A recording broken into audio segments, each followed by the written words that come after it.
All these things are relevant only for those people who are constantly striving how to better their life, how to perform little better, how to open up another dimension of life. If these concerns are there, then what kind of food or fuel you put into this machine is very, very important.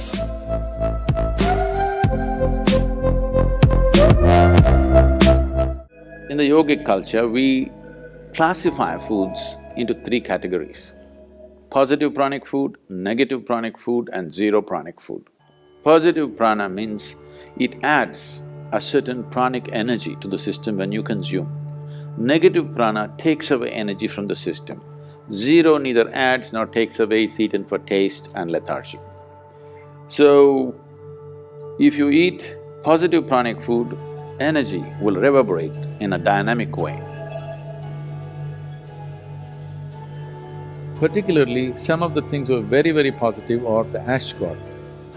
The ash god is very, very highly positive. I think these days you're only hanging it in front of your house or breaking at three corners of the road and giving it to the buffalo, but you are not eating it. No, this is to be eaten. Because the vegetable has such high pranic energy, you put it in front of your home so that there is nice energy.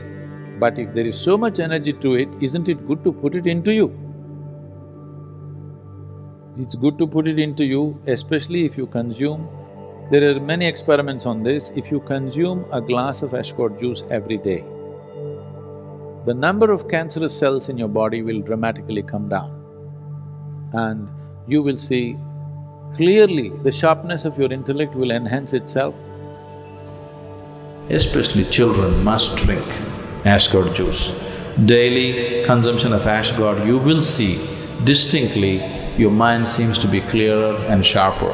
This will be noticeable within a few weeks of consumption of ash god. You will see, morning you drink coffee, it gives you energy with agitation. You drink a glass of ash god juice, it gives you enormous amount of energy. At the same time, it keeps you very, very calm. One should consume it as much as you can. But those of you who are asthmatic, who are susceptible to colds and coughs, such people, if you consume ash god juice, you may immediately have colds because it cools the system.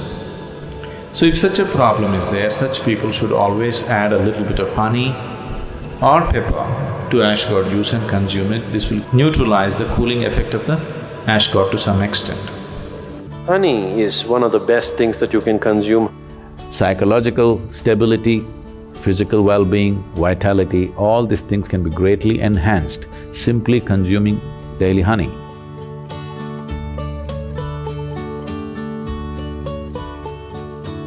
Honey is the only substance found on the planet whose chemical composition is very close to that of human blood.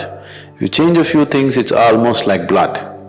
Daily consumption of honey can do a lot for your health, especially people who have excess mucus problems. It's very good for your heart, it's good for your brains, it keeps your mind alert, and it's highly energetic. So daily consumption of honey can do a lot, especially if you have growing children.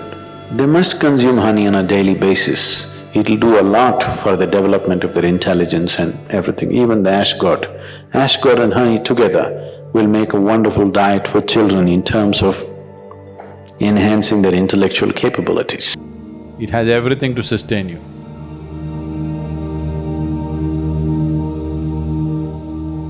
It's a complete food by itself. If you soak it for over 6 to 8 hours, it takes away certain aspects which are called as pitta. You know what's pitta? Allopathic doctors don't look at it, but the Ayurveda is based on this, Ushna, Shita and Pitta. It takes away the pitta, and taking this soaked groundnut, chewing it well and eating. Just make sure it's not some genetically engineered nonsense, whatever. One thing is, it could be genetically modified. They are no more declaring which is modified, which is not.